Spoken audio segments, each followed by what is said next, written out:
اللهم إني أعوذ بك من غدر الأصحاب ونفاق الأحباب ونميمة الأقارب وتقلب الأفكار. اللهم اكفنا شر خلقك. نسمي الله ونقول اللهم صل وسلم وبارك على سيدنا محمد وعلى آله وأصحابه أجمعين. حبايب قلبي، ربنا يسعد قلوبكم جميعا. ده روتين مسائي كده، هنحلب البقرة وكمان هنشوف الفراخ اللي عمرها الكتاكيت البيضة عمرها بقى 21 يوم. مين بقى؟ اكتبولي في الكومنتات مين بادئ معايا الدورة، ومين لسه بيفكر، ومين متردد. اكتبولي في الكومنتات كده ومين ماشي معايا، لان كان في ناس طبعا نزلت كتاكيت في وقت بعد ما انا نزلت وقالوا يا سمسمة هنتابعك. طبعا انا قلت لكم كل حاجة في الفيديوهات اللي كانت قبل كده وفي الروتينات بنعمل ايه.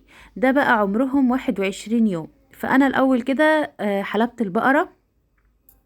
ده كان يوم السبوع بتاع ياسمين، يعني ده كان يوم الجمعة المغرب. قبل المغرب كده بنص ساعة نزلت، كانت هي نايمة.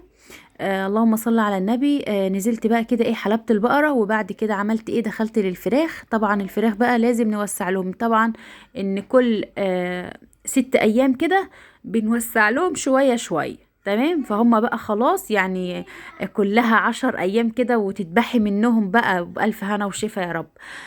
اللهم صل على النبي. طبعا الفراخ ولا بتاخد هرمونات ولا بتاخد ادوية ولا اي حاجة، غير هي ازازة الفيتامين وازازة الاملاح علشان الكساح بتاع رجليهم. عشان اللي داخلين بيقولوا الفراخ دي بتاخد ادوية ومعرفش طعمها ايه، لا يا جماعة.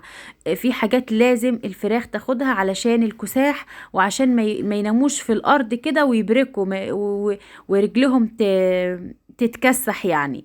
طيب وكمان لما افرض الفراخ دي اخدت منك اسهال، انا عملت معاكم فيديو يا جماعة، لفوا في القناة لفة كده وشوفوا الفيديوهات هتنفعكم جدا. انا مشيت معاكم دورة الفراخ دي يوم بيوم، وكل روتين كنت بنزل اصور لكم الفراخ واقول لكم النهارده بنعمل ايه وهنحط دواء ايه. ولما اخدوا برد انا قلت لكم عملنا ايه، والحمد لله وبفضل ربنا، وربنا يكملها على خير يا رب ويبارك لي فيهم. دول كانوا 25 كتكوت، ومات منهم واحد بس، الحمد لله يعني. طيب هما بقى عمرهم النهاردة بالظبط 21 يوم. هنا بقى وسعت لهم كده الأوضة دي. خلاص بقى هي لسه فيها حتة صغيرة كده، وكلها كام يوم وهفرد الأوضة كلها بقى تبن عشان ياخدوا راحتهم. هم أصلا يعني 25 المكان كده حلو عليهم قوي حتى يكبروا فيه عادي.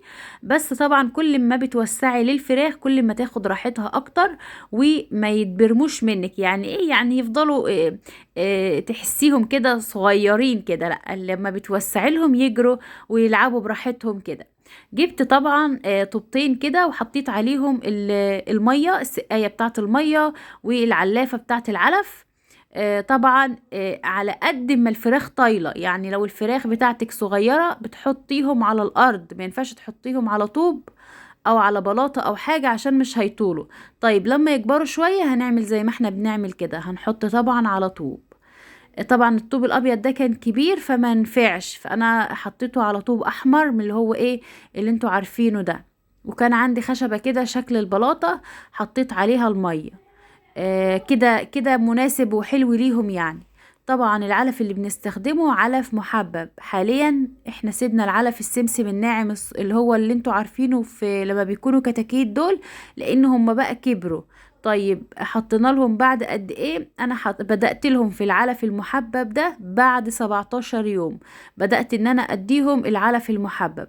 هم اول يومين كده بيغضبوا عليه شوية، وفي اللي بياكلوا فيه، بس لما بيجوعوا بياكلوا وهيتعودوا عليه يعني، وباكلوه بقى وخلاص. كل سنة وانتم طيبين.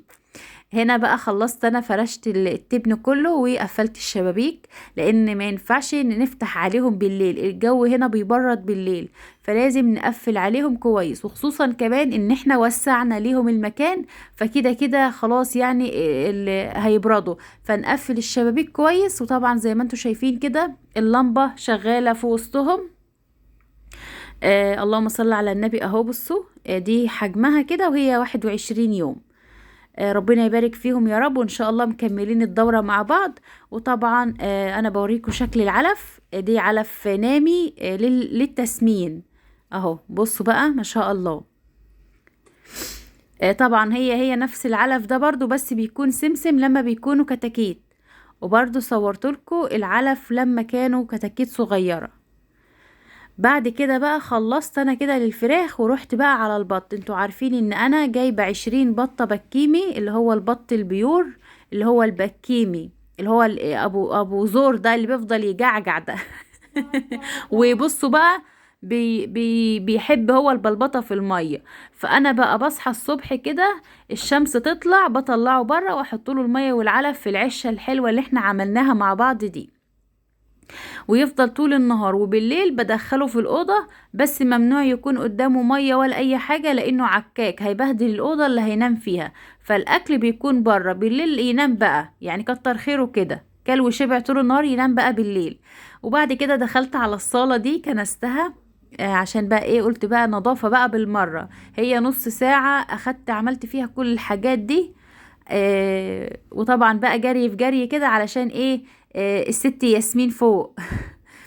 فبصوا بقى طبعا، اللي عندها طفل صغير تشغل القرآن جنبه كده، ولمبة الصغيرة اللي هي السهرية الصغيرة دي تولعها، اللي هي بتكون خضرة وحمرة وصفرة والألوان اللي هي دي، تفضل برضو مولعة كده للطفل الصغير، والقرآن جنبه، ما تخافيش عليه. أهم حاجة تاخدي بالك من البطانية أو من الحاجة اللي هو ملفوف فيها، عشان ما تجيش على نفسه. يعني خليكي كده أم شاطرة وذكية كده، وان شاء الله ربنا يهديه ليكي او يهديها ليكي، وخلصي شغلك وانتي بتعملي.